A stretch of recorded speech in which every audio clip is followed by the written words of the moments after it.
Bonjour et bienvenue pour un nouvel épisode des Ombres du crime. L'affaire Jean Apprin.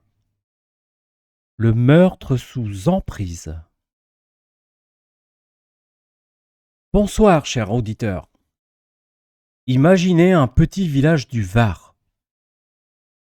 La Roque-Brussanne. Niché au cœur des collines provençales. Des vignes à perte de vue. Un soleil qui caresse les grappes de raisin. Et une vie rythmée par les saisons. Mais en décembre 2012, ce paradis rural se transforme en scène d'un drame familial effroyable.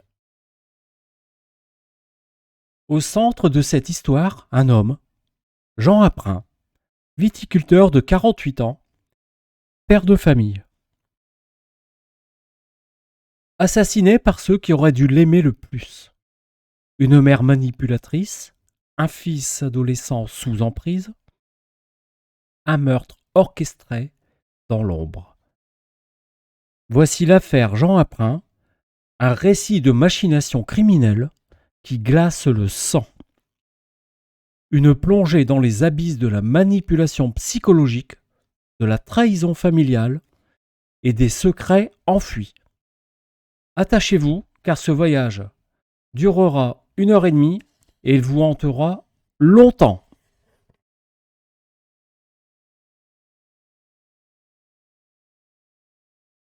La Roque-Brussanne, un village idyllique, dans le Var, début des années 2010. Un village de 2000 âmes, où l'on se salue dans les rues étroites, où les marchés sentent la lavande et le vin. Les vignes dominent le paysage, et parmi les viticulteurs, Jean Apprin est une figure respectée. Né en 1964, Jean est un homme robuste, travailleur acharné. Il gère ses vignes avec passion, produit un vin rouge corsé qui fait la fierté du coin. Marié à Nadine Poeto, depuis des années, ils ont 2 fils. Benoît, 16 ans, né en 2012, et un cadet décédé tragiquement en 2002 à l'âge de 2 ans, noyé dans la piscine familiale. Un accident qui a marqué la famille à jamais. De l'extérieur, tout semble normal. Jean est décrit par ses amis comme un bon vivant, un père attentionné, un mari fidèle. Il n'est pas violent, pas alcoolique, contrairement à ce que dira plus tard Nadine, son épouse. Mais sous la surface, des tensions couvent. Nadine, une femme d'une 40aine d'années, est discrète, presque effacée. Elle gère le foyer, mais elle se plaint souvent à Benoît de son père. Il n'est pas sympa avec toi, il râlait constamment.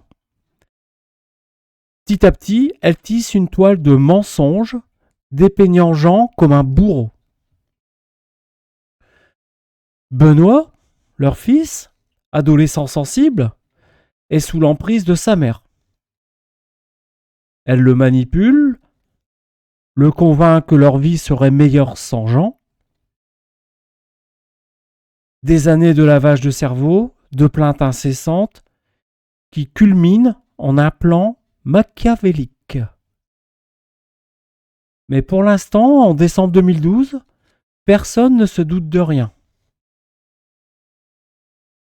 Jean part pour ses vignes, inquiet d'intrusions récentes. Il ne sait pas que ce sera son dernier jour. La famille Apprin habite une maison confortable au village. Jean travaille dur. Nadine s'occupe des enfants. Mais depuis la mort du petit frère en 2002, une ombre plane. Nadine accuse secrètement Jean d'être le responsable, alors que c'est un accident. Elle utilise ce drame pour monter Benoît contre son père. Ton père est un monstre, murmure-t-elle. Une manipulation psychologique subtile qui s'étend sur des années.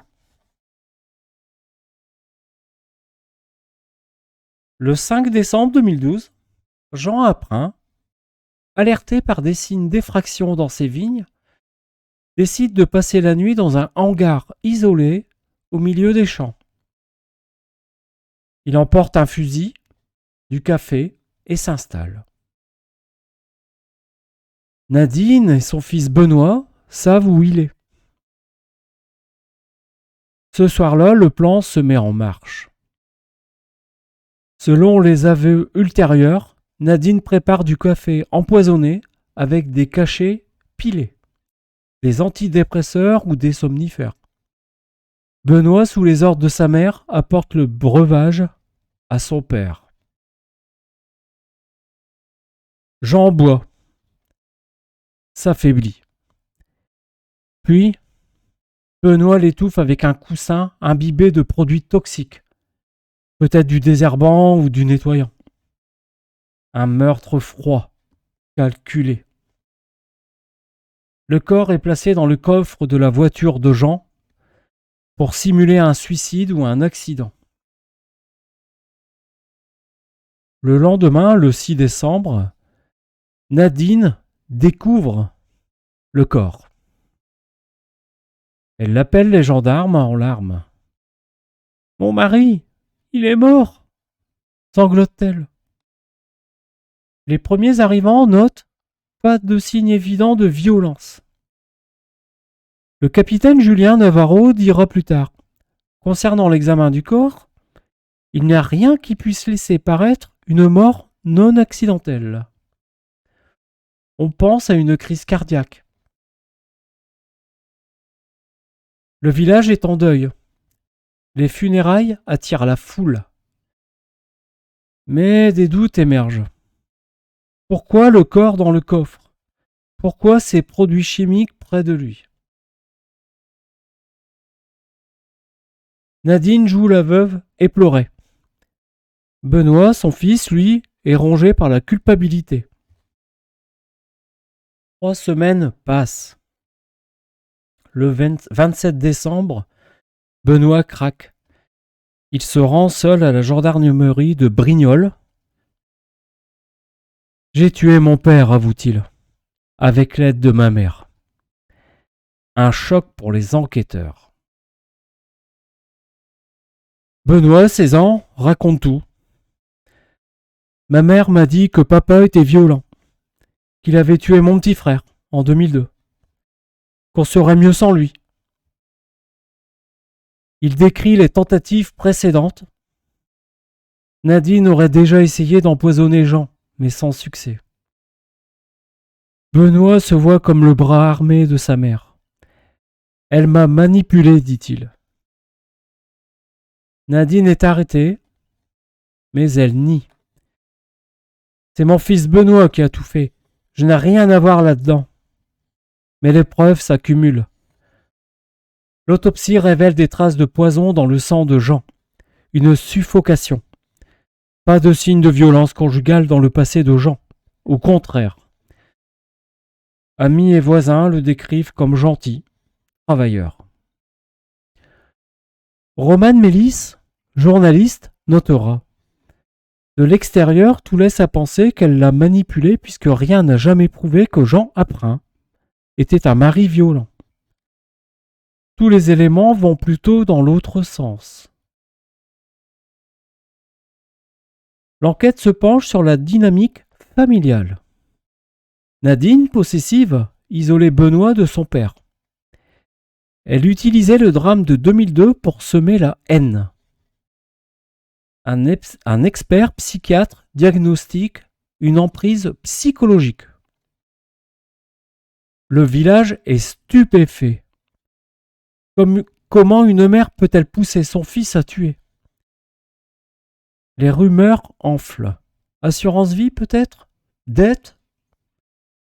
Mais le motif semble plus sombre. Une haine viscérale, une manipulation pour contrôler Benoît. Les gendarmes fouillent la maison. Ils trouvent des cachets pilés, des produits toxiques. Des témoignages confirment. Nadine se plaignait constamment de Jean à Benoît. Il raconte que sa mère se plaignait que son père n'était pas sympa avec lui, qu'elle râlait constamment après lui. Pas de preuves d'alcoolisme ou de violence chez Jean. L'enquête révèle des années de machination. Depuis la mort du petit frère, Nadine blâme Jean en privé. Elle isole Benoît et le rend complice. En 2012, elle passe à l'acte. Benoît, adolescent vulnérable, obéit par peur et amour pour sa mère. Les experts parlent d'emprise. Nadine contrôlait les pensées de Benoît. Si le but est d'épargner son fils, l'objectif est atteint, dira l'avocat de Nadine, maître Éric Scalabrin, suggérant qu'elle protège Benoît en niant.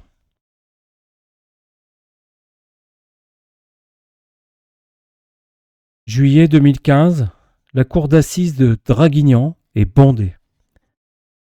Journalistes, villageois, famille. Nadine, stoïque, nie la manipulation. Je voulais seulement aider Benoît, dit-elle, avant de se taire. Et Benoît témoigne. Maman m'a convaincu que papa était un monstre. Les débats sont houleux. L'accusation parle d'assassinat sous emprise. La défense de Nadine plaide l'innocence. Verdict. Nadine condamnée à 25 ans de réclusion pour assassinat. Benoît, mineur et manipulé, écope de 5 ans dont 4 avec sursis. Il sort libre. La justice est rendue, mais les cicatrices restent. Nadine purge sa peine en silence. Benoît tente de reconstruire sa vie. Le village se remet difficilement. Cette affaire couverte par l'heure du crime sur RTL inspire réflexion sur l'emprise psychologique. Jean Aprin repose en paix, victime d'une trahison inimaginable.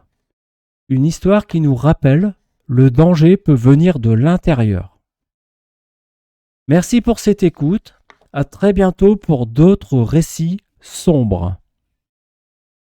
Si tu as aimé que je te raconte cette histoire, tu peux laisser un like et un commentaire. Tu peux t'abonner à la chaîne, c'est gratuit. Je te remercie pour ta fidélité et à bientôt.